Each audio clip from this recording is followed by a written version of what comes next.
ജനുവരി 1 കേരള യാത്ര തുടങ്ങി. എന്തിന് യാത്ര?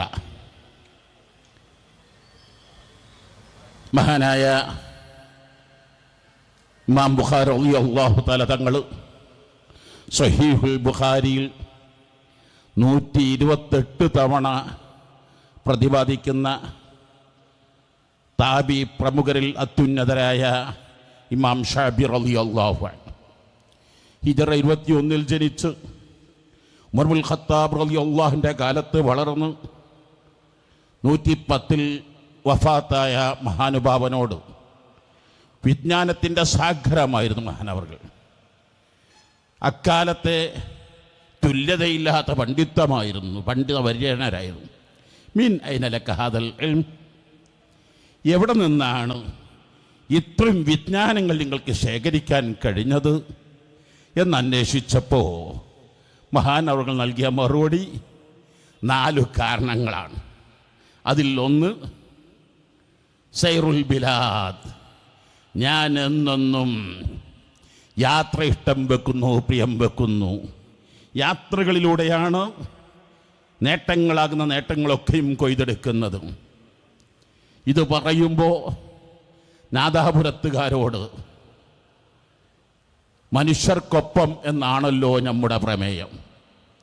മനുഷ്യർക്കൊപ്പം എന്നാൽ എന്തു ചെയ്യുമെന്നതിന് ഏറ്റവും വ്യക്തമായ ഉദാഹരണമാണ് നാദാപുരത്തെ പഴയ പള്ളി. 2 പതിറ്റാണ്ട് കാലം കൊണ്ട് ഒരു വിദേശിയുടെയും ഒരണ പോലും ഇല്ലാതെ, ഒരു ഫിൽസ്, ഒരു ദിർഹം, ഒരു റിയാലില്ലാതെ ഇന്ന് കോടികൾ ചെലവഴിച്ചാൽ പടുത്തുയർത്താൻ കഴിയാത്ത അതിമനോഹരമായ നാദാപുരത്തിൻ്റെ പ്രതീകമാകുന്ന വള്ളി പടുത്തുയർത്തിയത് മനുഷ്യർക്കൊപ്പം നിന്നതുകൊണ്ടാണ്, മനുഷ്യർ ഒന്നിച്ചു നിന്നതുകൊണ്ടാണ്. പരമദരിദ്രർ ജീവിച്ചിരുന്ന കാലത്ത് ലോകോത്തര പ്രതിഭകളെ നിരവധി ഒട്ടനവധി ആളുകളെ ഈ നാദാപുരത്തിന് നിന്ന് കേരളത്തിന് സംഭാവന അർപ്പിക്കാൻ കഴിഞ്ഞത് അന്നത്തെ പൂർവീകരുടെ ഒത്തൊരുമയും കൂട്ടായ്മയുമാണ്. യമനിൽ നിന്ന് നാദാപുരത്തേക്ക് വന്ന് താമസമാക്കിയ പൂച്ചാക്കൂൽ ഓർ എന്ന പേരിൽ അറിയപ്പെടുന്നവർ പനയോല കെട്ടി ദർസ് ആരംഭിക്കുന്ന രംഗം ഒന്ന് സങ്കല്പിച്ചു നോക്കൂ. ആ ദർസിൽ ആരെല്ലാം പഠിതാക്കളായി, ലോകോത്തര പ്രതിഭകളായി, മേനക്കോത്തോർ കുഞ്ഞഹമ്മദ് കുട്ടി മുസ്ലിയാർ, മഹാനായ വെളിയങ്കോട് ഉമർ ഖാദി റളിയല്ലാഹു അൻഹുവിൻ്റെയും സൈനുദ്ദീൻ അഖീർ എന്നിവരുടെയും അരുമ ശിഷ്യനായില്ലേ. അതുപോലെ തന്നെ ഫതുഹുൽ മുഈൻ ശർഹ് എഴുതിയ, അൽഫിഖ് ഹാഷി എഴുതിയ, സഅദുദ്ദീൻ തഫ്താസാനി സൻജാൻ വ്യാഖ്യാനം എഴുതിയ അഹമ്മദ് ഷിറാസി റളിയല്ലാഹുവിൻ്റെ രചനകൾ ഇന്ന് നേരത്തെ പറഞ്ഞ ഷാലിയാത്തിയുടെ ഖുതുബ് ഖാനിൽ കാണുമ്പോൾ അഹമ്മദ് ഷിറാസി ഇവിടെ നിന്ന് വന്നു വളർന്ന പ്രതിഭയല്ലേ. സമസ്ത കേരള ജംഇയ്യത്തുൽ ഉലമായുടെ ഒട്ടനവധി സാരഥികൾക്ക് ഗുരുവര്യരായിരുന്ന മഹാനായ ശംസുൽ ഉലമ കുതുബി മുഹമ്മദ് മുസ്ലിയാരെ മറന്നുകൊണ്ട് നാദാപുരത്തുകാർക്ക് ഈ പരിസരത്ത് താമസമാക്കി വർഷങ്ങളോളം ഇവിടെ ദർസ് നടത്തിയവർ, ഇതുകൊണ്ടല്ലേ കേരളത്തിലെ 2ാം പൊന്നാനി എന്ന പേരിൽ അറിയപ്പെടുന്ന 2 പ്രദേശങ്ങളാണ്. ഒന്ന് നാദാപുരം, മറ്റൊന്ന് ചാലിയത്ത്. നാദാപുരത്തുകാരുടെ ഏറ്റവും വലിയ വിശേഷണമാണ് ആദരവിൻ്റെയും ബഹുമാനത്തിൻ്റെയും സൂചകമായി ഓർ എന്നൊരു അഭിസംബോധനം. അത് കേരളത്തിൽ മറ്റൊരിടത്തും കാണാൻ കഴിയില്ല. പണ്ഡിത മഹത്തുക്കൾ ആദരണീയരെ ഓർ ഓർ എന്തൊരു വിനയാന്വിതരാണ് നാദാപുരത്തുകാർ. ഈ നാദാപുരത്ത് സംസാരിക്കുമ്പോൾ മനുഷ്യർക്കൊപ്പമെന്ന വിഷയം പ്രതിപാദിക്കുമ്പോൾ പ്രവാസികളെ മറന്ന് സംസാരിക്കാൻ കഴിയില്ല. കാരണം കേരള മൈഗ്രേഷൻ സർവേ റിപ്പോർട്ട് അനുസരിച്ച് ഏറ്റവും കൂടുതൽ പ്രവാസികളുടെ പ്രദേശമാണ് നാദാപുരം പരിസര പ്രദേശങ്ങൾ. പ്രവാസികൾ നാടിൻ്റെ നട്ടെല്ലുകളാണ്. അവർ ഇവിടത്തെ നാട് പടുത്തുയർത്തി സംസ്കരിച്ചവരാണ്. വിജ്ഞാന ഗോപുരങ്ങൾ പടുത്തുയർത്തിയവരാണ്. നിരവധി സംസ്കാരങ്ങൾ നാടിന് സമ്മാനിച്ചവരാണ്. അവർ ഒരിക്കലും മെഴുകുതിരികളാകാൻ പാടില്ല. അവരെ ഒരിക്കലും ATM മെഷീനുകളായി കറവപ്പശുവിനെ കറക്കുന്ന പോലെ കറക്കുന്നവരായി കാണാൻ പാടില്ല. പ്രവാസ ലോകത്തിൻ്റെ തുടക്കം അത് പ്രവാസ ചരിത്രവും മനുഷ്യ ചരിത്രത്തോളം നീണ്ടു നിൽക്കുന്നതാണ്. അബുൽ ബഷർ ആദം അലൈഹിസ്സലാത്തു വസ്സലാം തങ്ങൾ ഈ ലോകത്തിറങ്ങിയത് ഭൂമിയിലാണെങ്കിൽ സ്വർഗത്തിലേക്ക് പ്രവാസം നടത്തി. അങ്ങനെ സ്വർഗത്തിൽ നിന്ന് ഭൂമിയിലേക്ക് ഇറങ്ങി. ലോകത്ത് ഈ നാഗരികതകളും പട്ടണങ്ങളും വികാസങ്ങളൊക്കെയും നടന്നത് പ്രവാസങ്ങളെ കൊണ്ടായിരുന്നു. അഷ്റഫുൽ ഖൽഖ് സ്വല്ലല്ലാഹു അലൈഹി വസല്ലം തങ്ങൾ പരിശുദ്ധ മക്കയിൽ നിന്ന് യത്രിബെന്ന് പറയുന്ന എല്ലാ നിലക്കും വെറുക്കപ്പെട്ടിരുന്ന വളർന്ന് നമ്മുടെ മലയാളികളും പ്രവാസത്തിൽ വളരെ മുന്നിലായി. വളരെ ദാരിദ്ര്യവും പ്രയാസങ്ങളും കഷ്ടപ്പാടുകളും നിറഞ്ഞൊരു സമയം. പലപ്പോഴും പ്രവാസത്തിൻ്റെ കാരണങ്ങൾ ഉപജീവനം, സുരക്ഷ, മെച്ചപ്പെട്ട അവസരങ്ങൾ എന്നിവ തേടി മനുഷ്യന്മാർ കുടിയേറി. ഈ കേരളം വികസിച്ചതെങ്ങനെ? നൂറ്റാണ്ടുകൾക്ക് മുമ്പ്, എല്ലാ സഹസ്രാബ്ദങ്ങൾക്ക് മുമ്പ് കേരളക്കാരൻ്റെ കയ്യിൽ കുരുമുളകുണ്ട്, മഞ്ഞളുണ്ട്, ഏലമുണ്ട്, സുഗന്ധങ്ങളുണ്ട്. അത് മുഴുവനും ഈ നാട്ടുകാർക്ക് ഉപയോഗിച്ച് തീരാൻ കഴിയില്ല. ധാരാളം അറബികൾ കേരളത്തേക്ക് പ്രവാസികളായി എത്തി. അവിടുന്ന് നല്ല വിലപിടിപ്പുള്ള ഇവിടുത്തെ സുഗന്ധവ്യഞ്ജനങ്ങളും തേക്കുകളും ഏലങ്ങളും കുരുമുളകുകളും ഇവിടുത്തെ ഇഞ്ചികളും ഇവിടുത്തെ തെക്കോലങ്ങളും ഒക്കെ അവർ കൊണ്ടുപോയി. നാടിന് എന്തെല്ലാം സമ്മാനങ്ങൾ നൽകി. ഈ പഴക്കമുള്ള സാമൂഹ്യ പ്രതിഭാസമായ പ്രവാസം മനുഷ്യർ ഒരു നാഗരിക സമൂഹമായി മാറി ഒരിടത്ത് മറ്റൊരിടത്തേക്ക് കുടിയേറിയതിലൂടെയാണ്. ഇസ്ലാമിക വിശ്വാസപ്രകാരം മനുഷ്യ ജീവിതം എന്ന് സ്വർഗത്തിൽ നിന്നും ഭൂമിയിലേക്കുള്ളൊരു പ്രവാസം. ഭൂമിയിൽ ഒരു വഴിയാത്രകനെ പോലെയോ വിദേശിയെപ്പോലെ ജീവിക്കുക. കുൻ ഫി ദുനിയാ കഅന്നക ഗരീബ് എന്ന സന്ദേശം നമുക്ക് നൽകുന്നത് എപ്പോഴും ഒരു മുസ്ലിം ഒരു പ്രവാസിയായി മാത്രം ജീവിക്കണം. ഇതവൻ്റെ ശാശ്വതമായ വാസസ്ഥലം ഒരിക്കലുമല്ല. പക്ഷേ പ്രവാസികൾ ഇന്ന് ധാരാളം വെല്ലുവിളി നേരിട്ടുകൊണ്ടിരിക്കുകയാണ്. ആഗോളവൽക്കരണ കാലത്ത് മനുഷ്യൻ്റെ സ്വതന്ത്രമായ സഞ്ചാരം പലയിടത്തും നിഷേധിക്കപ്പെടുകയായി. കുടിയേറ്റക്കാരെ സ്വീകരിക്കാൻ പല രാജ്യങ്ങളും മടിക്കുന്നതായി. അതിർത്തികളിൽ നിന്ന് തിരിച്ചയക്കുന്നത് നിത്യസംഭവങ്ങളായി മാറി. പലപ്പോഴും പ്രവാസികൾക്ക് വോട്ടവകാശം നിഷേധിക്കപ്പെടുന്നു.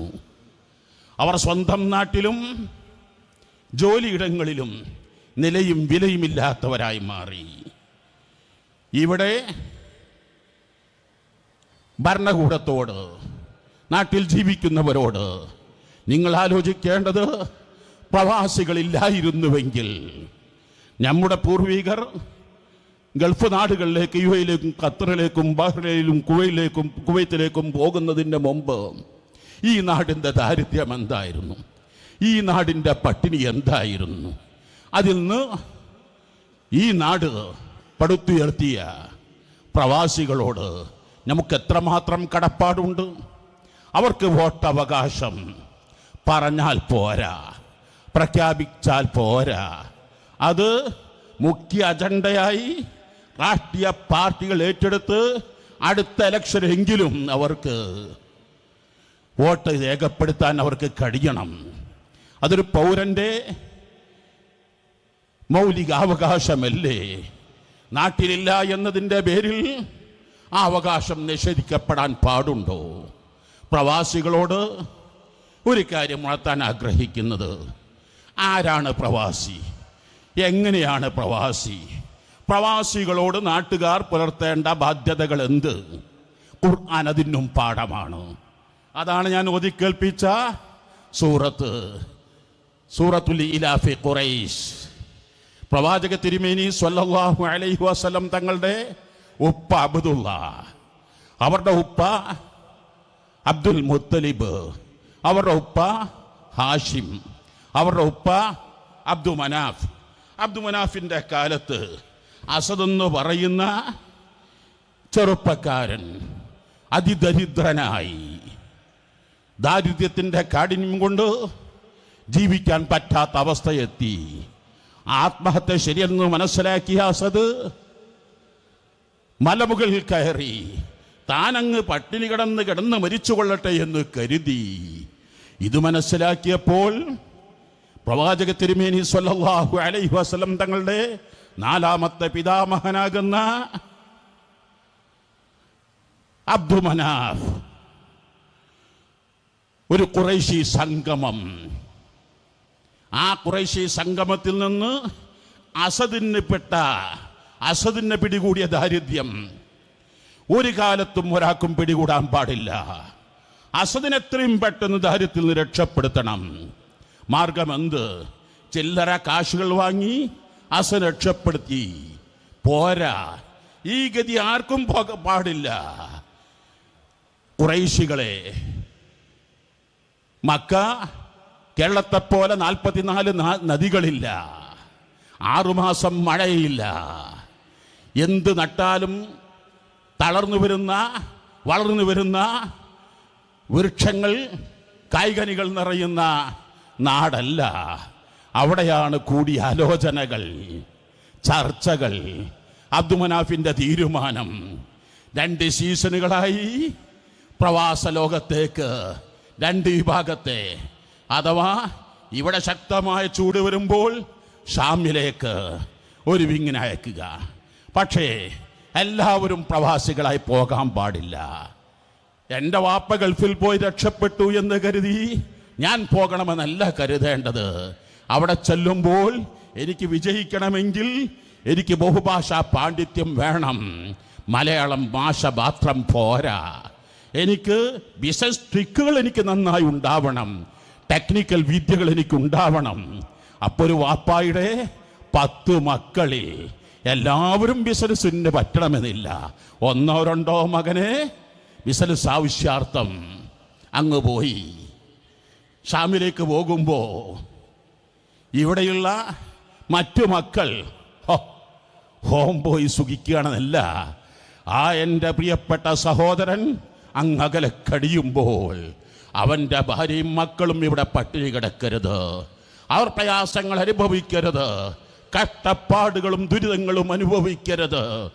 അവൻ നാട്ടിലുള്ളപ്പോൾ സുഭിക്ഷമായി കഴിഞ്ഞതിലേറെ അവൻ്റെ ഭാര്യയും മക്കളും കഴിയാൻ എൻ്റെ ജ്യേഷ്ഠൻ അവിടെ പോയെങ്കിൽ ഞാനും എൻ്റെ അനുജന്മാരും എൻ്റെ ജ്യേഷ്ഠൻ്റെയും എൻ്റെ കുടുംബത്തെയും നന്നായി പരിപാലിച്ചു, ശുശ്രൂഷിച്ചു. അവർ, ആ ഭാര്യയും മക്കളും കുടുംബവും എൻ്റെ ജ്യേഷ്ഠൻ്റെ അസാന്നിധ്യം അറിഞ്ഞില്ല. ഈ ആയതുകൊണ്ട് തന്നെ ജ്യേഷ്ഠൻ അവിടെ ബിസിനസ് നടത്തുമ്പോൾ ഒരു ടെൻഷനുമില്ല. എൻ്റെ ഭാര്യയ്ക്ക് എന്ത് സംഭവിക്കും, എൻ്റെ ഉമ്മക്ക് എന്ത് സംഭവിക്കും, എൻ്റെ ഉപ്പായുടെ അവസ്ഥ എന്തെന്ന് വേദനിക്കേണ്ടതില്ല. വളരെ സുഭിക്ഷമായി അവർ അവിടെ ബിസിനസ് നടത്തുന്നു. 6 മാസം കൂടുമ്പോൾ നല്ല ലാഭങ്ങൾ കൊയ്തെടുക്കുന്നു. കിട്ടിയ ലാഭം ഇതെൻ്റെ മാത്രം അവകാശമല്ല, എനിക്ക് ഇത്രയും ബിസിനസ് നടത്താൻ കഴിഞ്ഞത് എൻ്റെ അനുജന്മാർ, എൻ്റെ സഹോദരങ്ങൾ, എൻ്റെ ഭാര്യയും എൻ്റെ കുടുംബത്തെയും ഞാൻ നോക്കേണ്ട എൻ്റെ ഉമ്മയും ഉപ്പയെയും മാന്യമായി നോക്കിയത് കൊണ്ടാണ്. അവരെ നന്നായി ശുശ്രൂഷിക്കേണ്ടതും പരിപാലിക്കേണ്ടതും എൻ്റെ ബാധ്യതയാണ്. 10 ലക്ഷം രൂപ എനിക്ക് ലാഭം കിട്ടിയെങ്കിൽ ഈ ലാഭത്തിൽ ഒരു വിഹിതം എൻ്റെ അനുജന്മാർക്ക് കൂടി ഉണ്ട് എന്ന് മനസ്സിലാക്കി അവർക്കും വിതരണം ചെയ്യുകയായി. എല്ലാവരും സുഭിക്ഷമായി കഴിഞ്ഞു. ഈ ഒരു പ്രവാസ ലോകം, ഇവിടെ പ്രവാസി വരുമ്പോൾ 1000 കത്തുകളും 1000 ആവശ്യങ്ങളും എന്നല്ല, അങ്ങോട്ട് എത്തുന്നതിന് മുമ്പ് തന്നെ പ്രവാസികൾക്ക് എൻ്റെ മോളെ കെട്ടിക്കാൻ മാർഗമില്ല, അമ്മായിമ്മ മരുമകളെക്കുറിച്ചുള്ള പരാതി, മരുമകള് അമ്മായിമ്മയെക്കുറിച്ചുള്ള പരാതി. പ്രവാസിയുടെ മനസ്സ് കടലിലും കരയിലുമല്ലാതെ എയർപോർട്ടിൽ എമിഗ്രേഷൻ കഴിഞ്ഞ് ബോഡി പാസ് കിട്ടി വിഷമിക്കുന്ന പ്രവാസി, ഇതല്ല പ്രവാസികളോട് ചെയ്യേണ്ടത്. ഈ സമയത്ത് അവസാനമായി ഉണർത്താൻ ആഗ്രഹിക്കുന്നത്, ഇവിടെയും പ്രവാസികൾക്ക് സംരക്ഷകനായെത്തിയ മഹാപണ്ഡിതവരേണ്യരാണ് മഹാനായ ശൈഖുന സുൽത്താൻ മക്കാന്തപുരം ഉസ്താദ്. 1978 കാലം തൊട്ട് മഹാനായ ശൈഖുന സുൽത്താൻ മക്കാന്തപുരം ഉസ്താദ്, അസ് അബ്ദുൽ ഖാദർ അഹ്ദൽ തങ്ങൾ, അസൈദ് ഫളിൽ പൂക്കോയ തങ്ങൾ കോഴിക്കോട് ജിഫ്രി ഹൗസ് പോയി പ്രവാസ ലോകത്തിന് ധാരാളം സാധ്യതകൾ കണ്ടെത്തി. അങ്ങനെ അവിടെ താമസിച്ചിരുന്ന പാവപ്പെട്ടവർക്ക് ദിശാബോധം നൽകുന്നതിന് SYS രൂപീകരിച്ചു. അത് പിന്നീട് ICF ആയി മാറി. പ്രവാസി വളർന്നു വരുന്ന കുട്ടികൾക്ക് 35 താഴെയുള്ളവർക്ക് റിസാല സ്റ്റഡി സർക്കിളായി. ഇന്ന് പ്രവാസികൾ അവിടെ എത്തുമ്പോൾ മഹാനായ ശൈഖുന ഇന്ത്യൻ ഖാൻ മുഫ്തി മഹാനവറുകളുടെ ആ തലഹോടലുകളെ കൊണ്ട് മാത്രമല്ല, എത്ര ആളുകളെ അണ്ണോക്കളുടെയും മറ്റും അനാഥരെ, ആയിരക്കണക്കിന് 10,000കണക്കിന് അനാഥരെ പ്രവാസ ലോകത്തേക്ക് എത്തിച്ച് പട്ടിയിൽ നിന്ന് അവരെ ദാരിദ്ര്യത്തിൽ നിന്ന് സമ്പന്നരാക്കിയ മഹാനുഭാവനല്ലേ മഹാനായ ശൈഖുന സുൽത്താനുൽ ഉലമ കാന്തപുരം ഉസ്താദ്. അതാണ് കാന്തപുരം ഉസ്താദ്, മനുഷ്യർക്കൊപ്പമെന്ന ഈ പ്രധാന വിശേഷണം. ഞാൻ എൻ്റെ ഈ പ്രമേയം അവസാനമായി എത്ര മനുഷ്യരെയാണ്, അതിൻ്റെ ഏറ്റവും വ്യക്തമായ തെളിവല്ലേ ഇന്ന് ഉപനായകരിൽ പ്രമുഖരാകുന്ന ഈ കുറ്റിയാടിയും നാദാപുരവും പരിസരവും മഹാനായ പേരോട് ഉസ്താദ് ഇവിടെ പ്രവർത്തനങ്ങൾ തുടങ്ങുന്നതിന് മുമ്പുള്ള അവസ്ഥ എന്തായിരുന്നു? ചിന്നിച്ചിതറിക്കിടന്നിരുന്നവരെ, ഒരു തലപ്പാവുകാരനെ കാണാൻ പറ്റാതിരുന്ന സമയത്ത്, പഴയ ആചാരങ്ങളും അനുഷ്ഠാനങ്ങളും പൂർണ്ണമായും വിച്ഛേദിക്കപ്പെട്ട സമയത്ത് ഇന്ന് എത്രയെത്ര പള്ളികൾ, എത്രയെത്ര മദ്രസകൾ, എത്രയെത്ര സ്ഥാപനങ്ങൾ സിറാജുൽ ഹുദയുടെ കീഴിലായി. അങ്ങനെയുള്ള 15,000-ഓളം പണ്ഡിതന്മാരെയല്ലേ മഹാനായ സുൽത്താൻ ഉലമ കാന്തപുരം ഉസ്താദ് ഈ ലോകത്തിന് സമ്മാനിച്ചത്. ഇവിടെയാണ് ഞാൻ എൻ്റെ പ്രിയപ്പെട്ടവരോട് ഈ കേരളയാത്ര ഇവിടങ്ങളിൽ അവസാനിക്കുന്നില്ല, മറിച്ച് മനസ്സിൽ നിന്ന് മനസ്സിലേക്കുള്ള ഇവിടെ പ്രവാസ ജീവിതത്തിൽ ധാരാളം നേട്ടങ്ങൾ കൊയ്തെടുക്കുന്നതിന് ICF RSC എന്ന 2 സംഘടനക്ക് കടിഞ്ഞാൻ പിടിക്കുന്നത് മഹാനായ ശൈഖുന സുൽത്താൻ മക്കാന്തപുരം ഉസ്താദാണ്.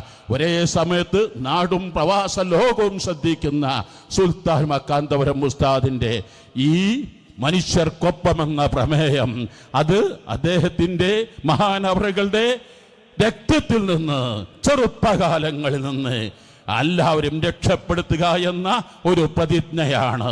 ഇത് ഇൻഷാ അല്ലാഹ് വരുന്ന 16-ാം തീയതി തിരുവനന്തപുരത്ത് സമാപിക്കലോടുകൂടെ വലിയൊരു വിപ്ലവം തന്നെ സൃഷ്ടിക്കും തീർച്ചയാണ്.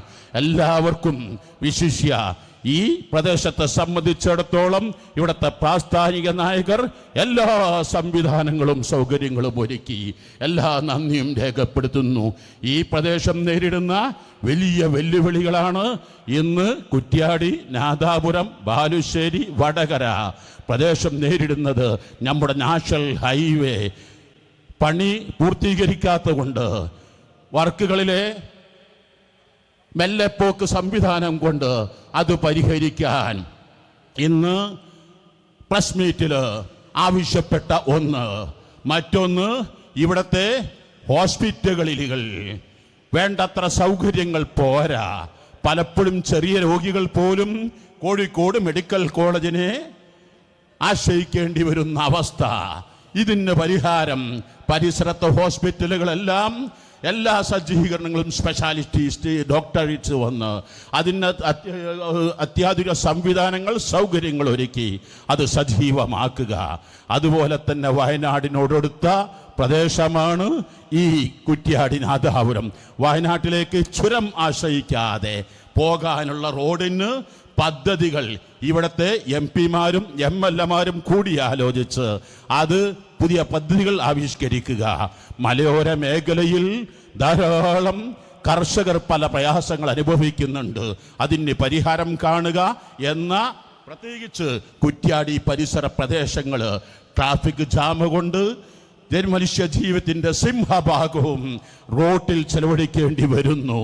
ഇതിന് പരിഹാരം എന്താണോ കാണേണ്ടത് ഭരണാധികാരികൾ കാണുക എന്ന 5 പ്രമേയങ്ങൾ പത്രസമ്മേളനത്തിലൂടെ, പ്രസ് മീറ്റിലൂടെ ഉന്നത ഭരണാധികാരികൾ അറിയിച്ചുകൊണ്ട് ഇതിന് സഹകരിച്ച മുഴുവൻ ആളുകൾക്കും എല്ലാവിധ വിജയങ്ങളും നീ നൽകണേ അല്ലാഹ്. ഖൈറു ബറക്കത്ത് നൽകണേ അല്ലാഹ്. ദുനിയാവ് ആഖിറം നീ വിജയിപ്പിക്കണേ അല്ലാഹ്. അസ്സലാമു അലൈക്കും വറഹ്മത്തുള്ളാഹി വബറകാതുഹു.